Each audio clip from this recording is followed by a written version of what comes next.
I wish a PMC would come. Ah yes, Tarkov. Getting Tarkov. Oh! It's time to put it under my microscope and take a look-see-poo. A review-ish from me to you. You ever stop to wonder, is there a cool shooter game that's for busy dads like myself? There isn't. Anyway, now that we're past that point, let's talk about the game that brought back my cold Call of Duty heart and why escape from Meowkov is so important in the cheeky-breaky space. Now it's time for my TLDR. Sit back, relax, pour yourself a Stolichnaya, put it on your end table, and accidentally smack it and watch it go all over the floor. Surprise, you've been Tarkov. But you know what you're gonna do? Slurp that precious grain liquid off the floor because you must escape from the I've min and maxed my build so hard. Why is the monster no longer meta? Sometimes a Timmy with a 74 running PRS one-taps me, and I'm pissed, royally pissed. If you ever heard anyone talk like this, they suffer from Tarkovitis, and it needs to be treated with grass. Go touch it. Ooh, grass allergy, never mind. I definitely didn't tell you to do that. Here, sign this liability waiver from the mining company. Chiburashka, open! What's that? Is that a door? Let's open it. Open. Oh my god, it's Tequila. Oh, he's on my butt. Oh no. He's coming back in. Oh. Our team was wiped out. Put it in, put it in, put it in! One system of Tarkovitis is that you've been bamboozled into playing Tetris Soviet.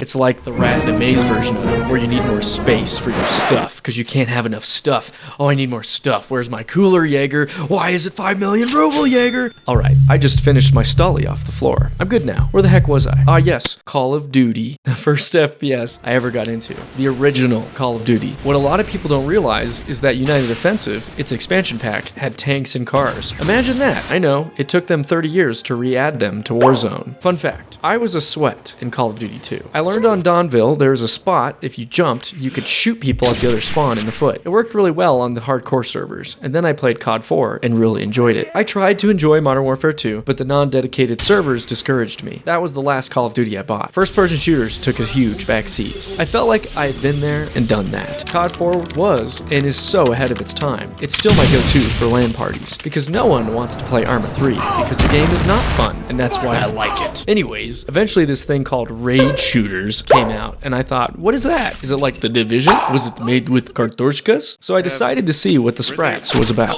Literally, since the release of COD 4 in 2007, have I ever played a first-person shooter as much as Tarkov. Thank you, FairTX. I couldn't not play after watching your videos. It is an insane feat that Tarkov brought me back through the door I had long since closed. Why? Because it's fun-ish. If anyone tells you that Tarkov is fun, they are lying. It's fun-ish. You have to enjoy the pain, be molded by it, become a rat, ready for the rush. Let's do another Azman, let's go again. Another raid, another LEDX, another funny username, another server disconnection and game-breaking bug. It's in beta. Let's be honest. Tarkov's overnight diaper needs to be changed. That was a metaphor for the performance and optimization. What's fascinating about Escape from Tarkov is it's not a milsim or a realistic shooter. It has elements of all of that, but in a way, it's an old-school design philosophy mixed with new, very unique mechanics. It really is for a certain kind of person, and it is self-aware that it is a video game, and thus it's, quote, fun-ish. The whole point is to escape, survive the raid, and realize your capital commu dreams of hoarding as much as you can, like a squeaky little rat. Here we go, boys. Woo! Maybe using this stuff to buy a house in this market, or receive brown shoes from the proletariat, and hope that both you and your butt buddies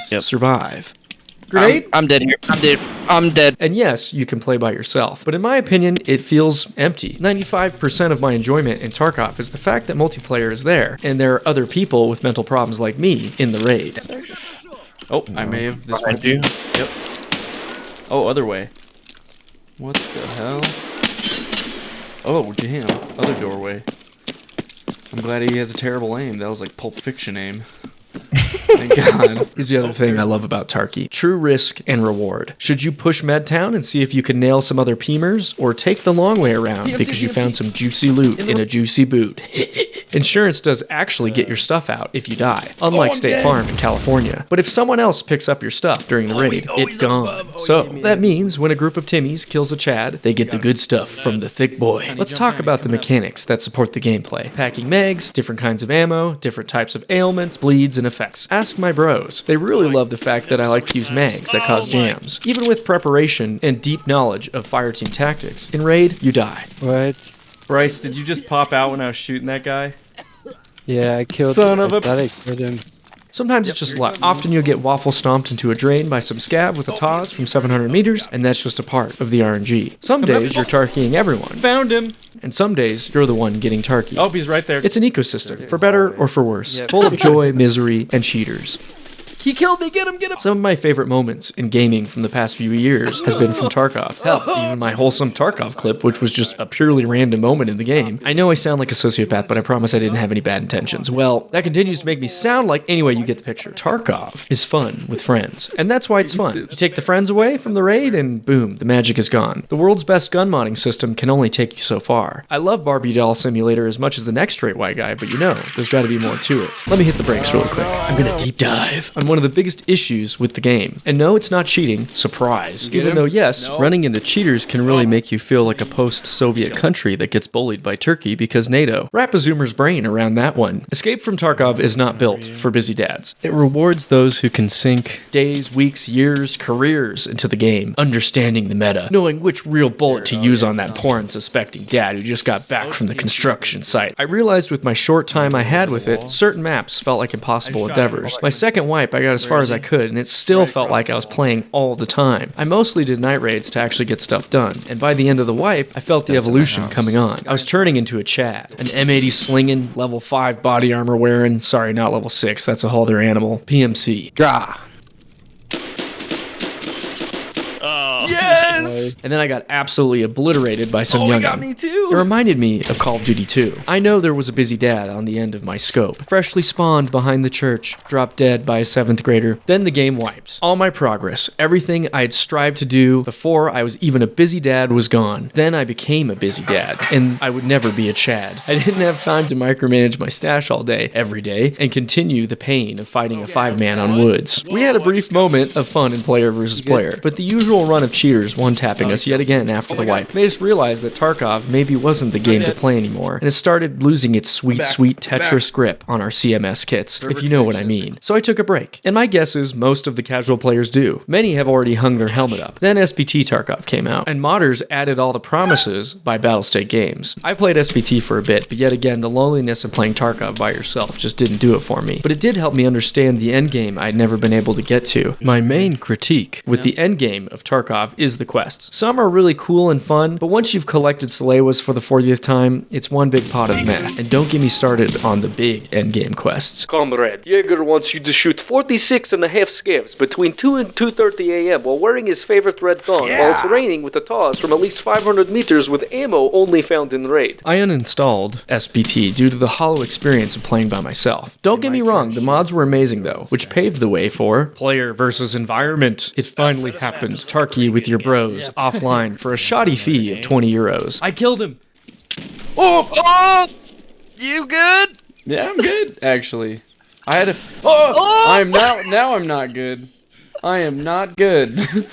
I died. Shady business practices aside, I couldn't believe it. Busy dad mode, TM, had arrived. Baby, no more cheaters, no more sweat. Officially from BSG, I could finally mod my weapons and keep them. Hopefully? Here we were, and it was a freaking blast, baby. The adrenaline rushes aren't quite as high as compared to playing against real PMCs, but Diet Coke is still Coke at the end of the day. And as someone who doesn't have time anymore to become a sweat, it's the perfect antidote. And it's not like PvP doesn't exist. If I really want a hackathon waffle stomp IHOP experience without the goth, I can get it. Oh boy, can I get it. But the PvE brought me back in the game. So for those intimidated by Tarkov, now is a good time as ever to get into it. Just avoid the sad cheapo Unity game that is Tarkov Arena and play Warzone instead. There's still the classic game-breaking bugs and annoyances. Oh no, the game's frozen.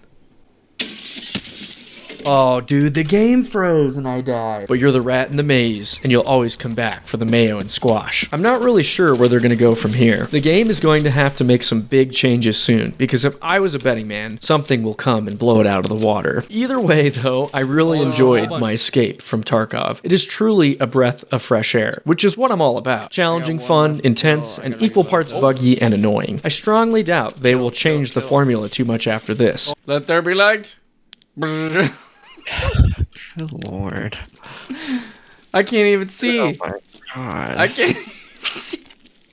However, I feel like all my takes are usually in vain from my previous review experience. Maybe my glass is too full. I don't know. That's my Tarkov rant. I hope you enjoyed the video. Like and subscribe, baby. And I'll see you in the next post-Soviet country where all cat can have cheeseburger.